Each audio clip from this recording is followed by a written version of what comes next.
Hey everyone, this is Mark from Manatech Strength and Conditioning, and today I want to talk to you about how to build an elite athlete.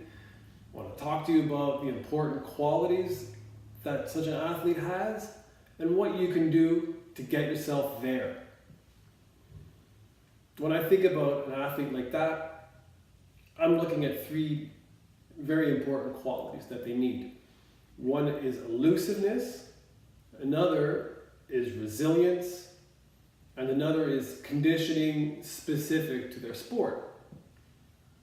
So when I talk about elusiveness, this is something that really comes to bear in team sport for the most part. So elusiveness meaning the ability to create separation from yourself and your opponent, or that distance. A lot of that is agility. So how do we create agility, and what is it? What goes into it? Well, the one that really stands out is the ability to accelerate and decelerate quickly. You also have to have a sense of timing, reactivity, balance, proprioception, kinesthetic awareness. The list goes on and on. There's so many smaller aspects to the whole picture of agility that you can work on. A lot of this you're going to get just from repetitive work in your sport, but you can also develop it in the gym, on the field, in the practice field. I like to work on this stuff towards the end of a warm-up or right after the warm-up. And here you can do different fun things to work on balance and coordination. Let's say you stand on one foot and someone tosses you a ball, you try to catch it, you got to reach out for something. Different single leg work where you're reaching. You might want to try hopping on one foot, right? And then you're hopping, like, let's say, across the room, and you got to suddenly stop and turn and catch. All these little things doesn't sound like anything fancy or complicated, but it will go a good distance towards helping you with your agility in the end. So some of these things, like I said, stick them in the warm-up. You could also use, let's say, an agility ladder or rings of some sort, where you're going to be working side to side, front to back, different angles. It's important to mix it up when you're doing something with for agility. You can't just focus on one plane in front of you, because sport doesn't happen in just that one plane. You can also work on different cone drills, right, on the field. Those can be great as well. There's a lot of different variations. You see like NFL players doing this stuff in the combines. That is something that can definitely help with your agility work as well. But agility, I mentioned in the beginning that you have to be able to accelerate and decelerate. And if you really want to get somewhere with those things, you have to have strength and power. Right? Those are the two main ingredients for agility. Now granted, if you only have a couple of weeks left because your season is about to start, all right, well, you don't have a great deal of time to work on your power and your strength. So at that point, I'd say, hey, go ahead, focus on your conditioning, focus on your agility, get your mechanics down pat, especially your first couple of steps. Make sure you have those fundamentals are ingrained into you, so that, let's say for example, you want to move this direction. I know I'm going to get down low and push off of that foot with it square, and I got my chest up, and boom. Right? You want to get these things so that it's automatic. If you do have time, more than just a week or two here before your season starts, you're working on a longer plan, now you can definitely hit strength work. Strength is going to help you put a lot of force through the ground and get you moving where you want to go. For an athlete, to me, I've changed my perspective on this a bit, and I think a lot of people in the industry have. Single leg work is really what's crucial for sport. Sports aren't played on 2 feet at the same time, right? You're moving your bipedal action 1 foot after the other.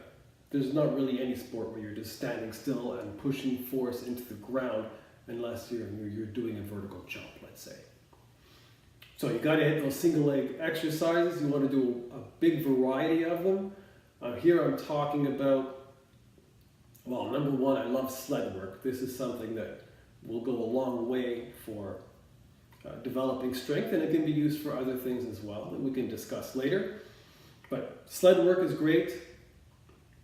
You want to be doing variations of squats and variations of deadlifts. So things where your knees are bending more and things where your hips are bending more.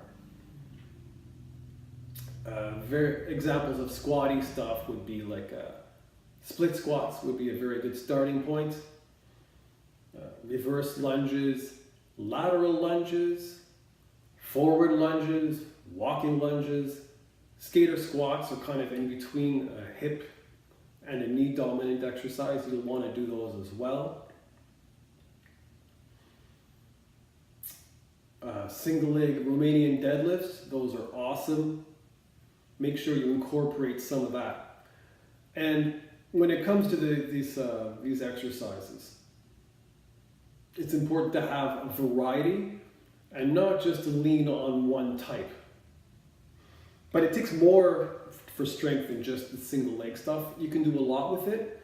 And yes, you start by dominating your body weight, getting that down pat, and then adding external load. But you can also do a lot with bilateral exercises like your squats and your deadlifts. Those, you don't have to load up heavy with a bar on your back or in a back squat or a front squat. You can do other things. I do like the back squat and front squat, but certainly not for everybody. It's not completely necessary. There's different things you can do that are variations of squats.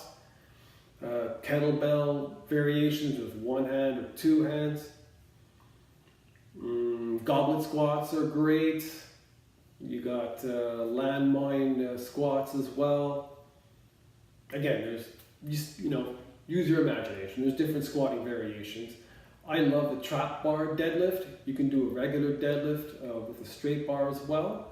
That is not something I recommend for everybody because a lot of people in this day and age will not have the mobility for it. Certainly you could do a sumo variation, or like I said, the trap bar, which is awesome. And when you're working all of these lower body strength exercises, again, here you gotta have a balance. You can't just work on one side, like a quad dominant, at the expense of a hip dominant or hamstring based exercise. You have to have a balance, otherwise you're just going to end up with an imbalanced body, and that can lead you to injury. So those are the basics for the strength side of things. Power is going to give you the ability to express that strength quickly, which is crucial for your acceleration and deceleration. How do you develop power? Well, I love jumps of different variations of jumps, single leg, double leg, onto the box. Those are awesome. So you got your jumps, you got throws. Medicine ball throws are terrific. I also like kettlebell swings. Throws. You can throw them, that can be explosive as well. You could toss it over your head. So kettlebells. Olympic lifting variations are of course terrific for developing power. They're not for everybody, they're high risk. You have to make sure that you have your technique down pat. So contact a qualified coach, make sure you don't hurt yourself. And here, the key for Olympic lifts, really, you're not trying to become an Olympic lifter here. You don't have to grind yourself into the ground and work super heavy. What you're trying to develop here is power. So move the bar quickly. Work on variations that you can manage. Don't get yourself hurt. Don't be a hero. They're fun, but you gotta be smart about it. So that's how you would develop power. Again, to sum that up. Oh, well, actually, I knew I was forgetting something. Another way you can work on power is when you're lifting weights, move the weight explosively.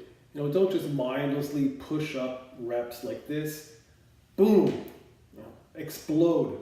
That's going to activate the fibers that are used, the fast twitch fibers that are used in a powerful movement. So you can do that. I like it. Any pressing exercise, you'll want to try to explode through that. Also in squats. So what I'm talking about here is, even if the weight is relatively heavy, you shouldn't be just taking a very light weight, no matter what you're doing. You need to challenge yourself. But even if you're taking a pretty heavy weight, you can move that weight with the intention of exploding. It may not go flying very fast, but just the act of pushing that weight as hard as you can, you're going to activate those muscle fibers and develop power. So there you have it. We've talked about power. We've talked about strength. We've talked about agility. And those are super important to develop that quality of elusiveness. Now, the next time we get together, next time I talk to you guys about how to build an athlete, I'm going to focus on resilience. So until then, thank you very much for listening in and for tuning in and watching. I'll see you next time.